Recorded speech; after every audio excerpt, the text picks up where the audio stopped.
Hello students, हाय ये पूर्वी on behalf of personal tutor channel. आज हम लोग क्लास 9 साइंस का एक topic how do atoms exist पढ़ने वाले हैं। सो एटम्स किसी भी मैटर में कैसे एग्जिस्ट करते हैं, क्या होता है एटम के साथ, वो हम लोग यहाँ पढ़ेंगे। सो स्टार्ट करते हैं। Atoms of most elements are not able to exist independently. So कई सारे एलिमेंट ऐसे हैं जिनके एटम्स इंडिपेंडेंटली हम नहीं देख पाते, फ्रीली नहीं देख पाते हैं। सो एटम से बनता है मॉलिक्यूल्स एंड आयन। आयन से जो मॉलिक्यूल्स है वो किससे बना है? एटम से ही। सो या तो हमें कोई चीज़ मॉलिक्यूल फॉर्म में मिलेगी या तो फिर आयन्स फॉर्म में। So this molecule or ions aggregate in the large number to form the matter that we can see, feel or touch. तो ये जो मॉलिक्यूल्स है या ये जो आयंस है वो बहुत बड़े नंबर में, जिससे कि बनता क्या है, एक मैटर, कोई भी एक मैटर का फॉर्म ले सकते हैं। एक ऐसा मैटर जिसे हम देख सकते हैं, जिसे हम फील कर सकते हैं, जिसे हम टच कर सकते हैं। सो ये है एटम। एटम्स कभी भी इंडिपेंडेंटली एग्जिस्ट नहीं होंगे, वो या तो मॉलिक्यूल के फॉर्म में रहेंगे या तो फिर आयंस के फॉर्म में। हेलो स्टूडेंट्स, हाय आई पूर्वी on behalf of personal tutor channel. आज हम लोग पढ़ने वाले हैं what is a molecule. Molecule क्या होता है? सो स्टार्ट करते हैं। A molecule is in general a group of two or more atoms that are chemically bonded together that is tightly held together by the attractive forces. So molecule का मतलब क्या हुआ? अगर हम जनरल में molecule की बात करें तो molecule होता है group of atoms। यहाँ पर group of two atoms हो सकते हैं या more than two atoms हो सकते हैं, जो कि केमिकली बॉन्ड होते हैं। केमिकल रिएक्शन होगी, केमिकली बॉन्ड रहेंगे by the strong attractive force, because of attraction, force of attraction की वजह से टाइटली बॉन्ड है। सो हम मॉलिक्यूल को डिफाइन कर सकते हैं।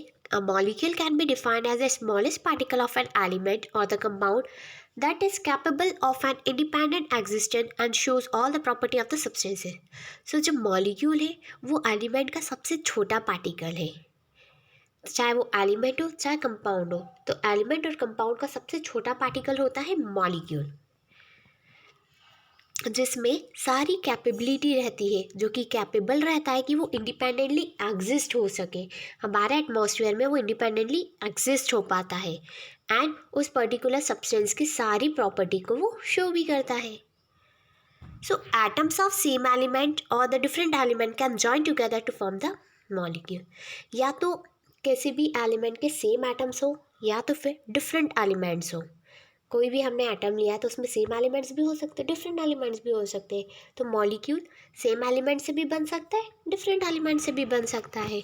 जब हम दो सेम एलिमेंट को जोड़ देंगे तो भी मॉलिक्यूल बनेगा, या डिफरेंट एलिमेंट्स को जोड़ेंगे तब भी हमको मिलेगा molecule.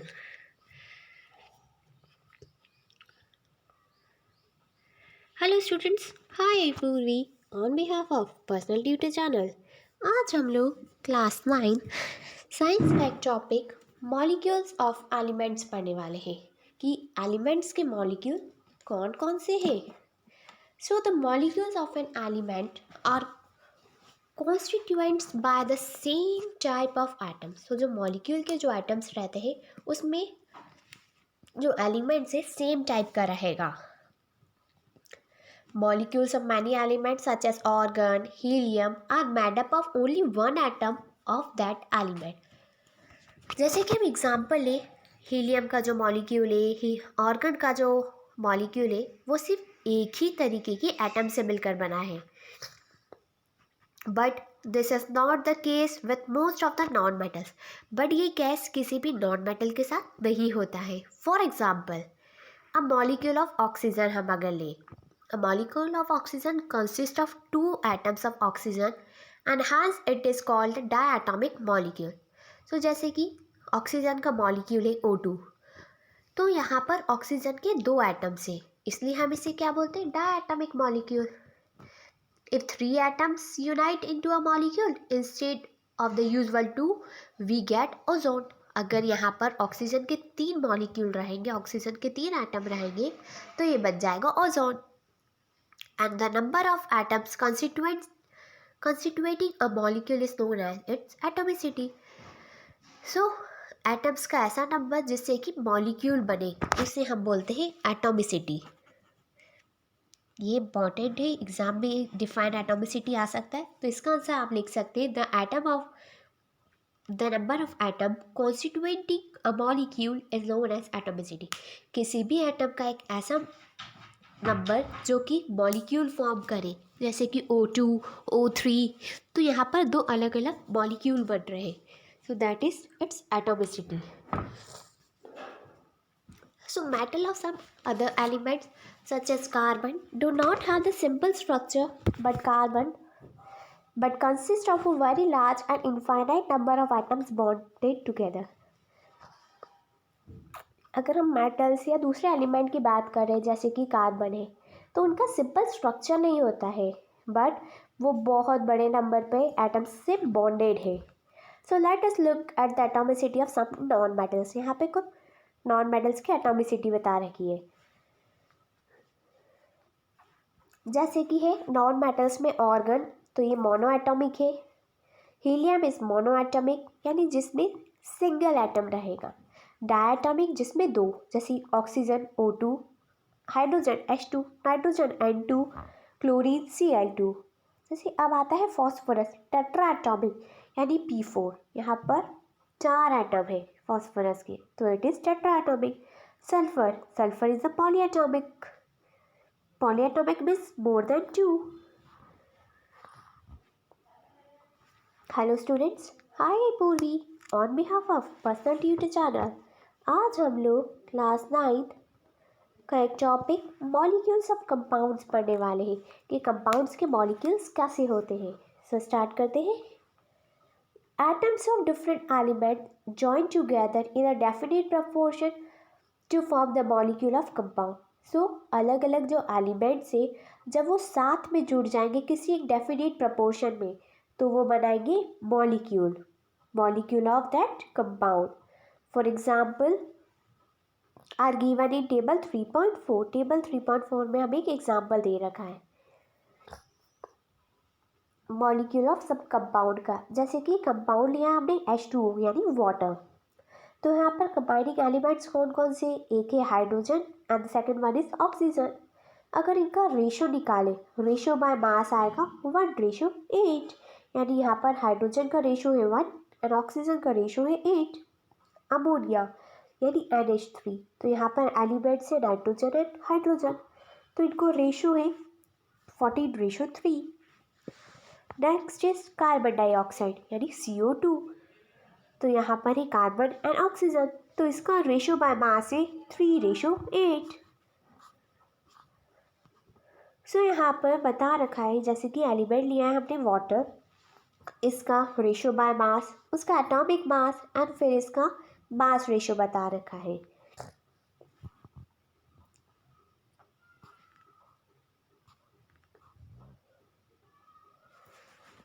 Hello students, hi Purvi on behalf of personal tutor channel. आज हम लोग क्लास 9th साइंस का एक topic what is an ion पढ़ने वाले हैं। ये एग्जाम पॉइंट ऑफ व्यू से बहुत इंपॉर्टेंट टॉपिक है, आपको बहुत अच्छे से प्रिपेयर करना है। So compounds composed of metals and non metals containing the charge species. So जो भी कंपाउंड्स हम देखते हैं, कंपाउंड्स में मेटल्स भी होते हैं एंड नॉन मेटल्स भी होते हैं, and metals and non metals पर कुछ चार्जेस होते हैं। चार्जेस पॉजिटिव हो सकते हैं, नेगेटिव हो सकते हैं। सो जो चार्ज स्पीशीज है उसी को हम बोलते हैं ions. So the ions may consist of a single charge atom or a group of atoms that have a net charge on them. तो ions क्या होते हैं? ions में सिंगल चार्ज भी हो सकता है या ग्रुप ऑफ एटम्स भी हो सकते हैं जिसमें कुछ नेट चार्ज हो, यानी ग्रुप में कोई चार्ज हो। And ion can be negatively और पॉजिटिवली चार्ज। आयन पे पॉजिटिव चार्ज भी हो सकता है, नेगेटिव चार्ज भी हो सकता है। So the negatively charge ion is known as anion. ऐसे आयन जिन पे नेगेटिव चार्ज होगा उन्हें हम बोलेंगे anion, and the positively charged ions are cation. So यहाँ पर हमने एक एग्जाम्पल लिया है NaCl का. So its constituents particles are positively charged sodium ion. NaCl में constituents particle है Na and Cl. Na पर है positive and Cl पर है negative charge. A group of atoms carrying a charge is known as polyatomic ion. Polyatomic ion किसे बोलते हैं? Atom का ऐसा ग्रुप जिसमें कोई चार्ज शो हो, दैट इज पॉलीएटॉमिक. तो यहाँ पर कुछ एग्जाम्पल दे रखे हैं सम आयनिक कंपाउंड, जैसे कि कैल्शियम ऑक्साइड. इस पे एक एलिमेंट से calcium and oxygen and ratio by mass is 5:2. Magnesium sulphide, magnesium and sulphur, ratio by mass is 3:4. Sodium chloride, sodium and chloride, sodium का रेशियो है 23 एंड क्लोरीन का ratio है 35.5.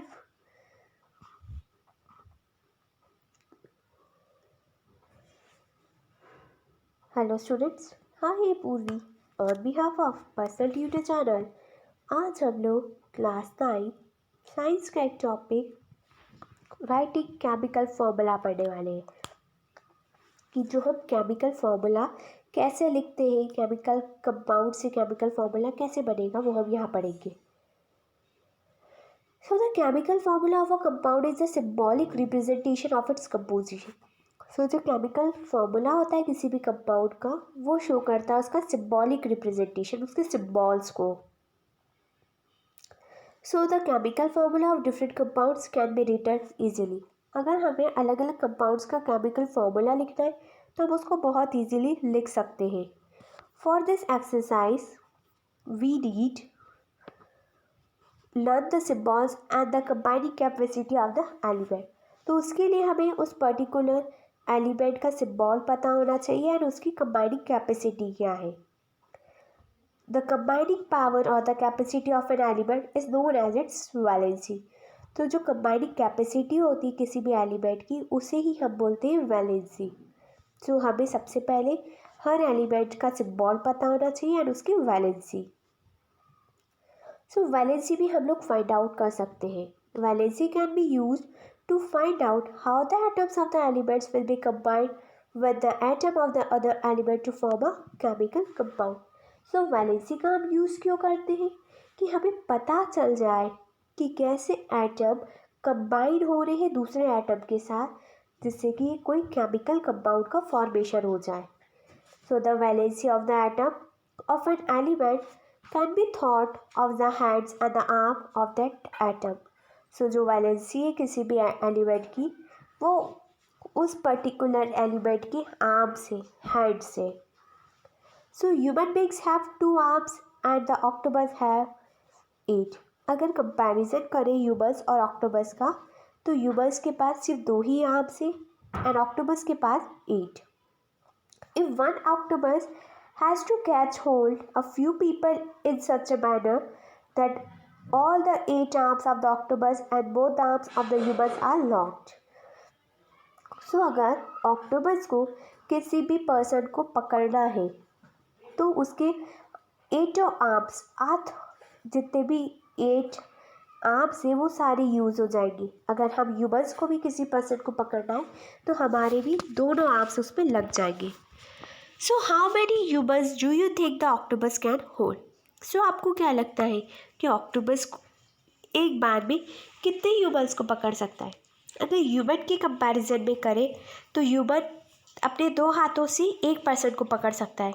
तो इस हिसाब से ऑक्टोपस अपने 8 आर्म से 4 लोगों को पकड़ सकता है. सो यहाँ पर हमने ऑक्टोपस को रिप्रेजेंट किया है O से एंड ह्यूमन्स को रिप्रेजेंट किया है H से. सो इसका फॉर्मूला होगा OH4. So the subscript 4 indicates the number of humans held by the octopus.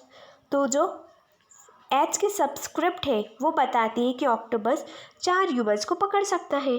So the valency of some common ions are given in the table 3.6. Will learn more about the valency in the next chapter. So यहाँ पर कुछ elements की valency दे रखी है and valency के बारे में हम लोग मैं ऑलरेडी वीडियो बना चुकी हूँ. सो यहाँ पर names and symbols of some ions दे रखे, जैसे कि सोडियम का सिंबल होता है Na एंड उस पर चार्ज है positive, potassium K+, silver Ag, copper Cu+, as it is आपको डिफरेंट एलिमेंट शो कर रखे हैं एंड उनके symbols along with ions. Some element shows more than one valency, so the Roman numeral shows their valency in the bracket. कुछ ऐसे element हैं जैसे कि फर्स्ट वाले में कॉपर 1 तो उसकी वैलेंसी है 1, आयरन 2 तो आयरन की वैलेंसी है 2, कॉपर 2 तो यहाँ पर कॉपर की वैलेंसी है 2, आयरन 3 तो उनकी वैलेंसी को इन्होंने रोमन नंबर में शो किया है इन the bracket form. So I hope कि आपको ये अच्छी लगी वीडियो. अगर आपको इस वीडियो से रिलेटेड कोई भी डाउट है, अगर कोई टॉपिक नहीं समझ में आया कि आपको कोई और दूसरा टॉपिक समझना है तो वो आप मुझे कमेंट सेक्शन में ज़रूर कमेंट करके बताइए. Okay, thank you, have a nice day, good day. Prepare करो एग्ज़ाम के लिए.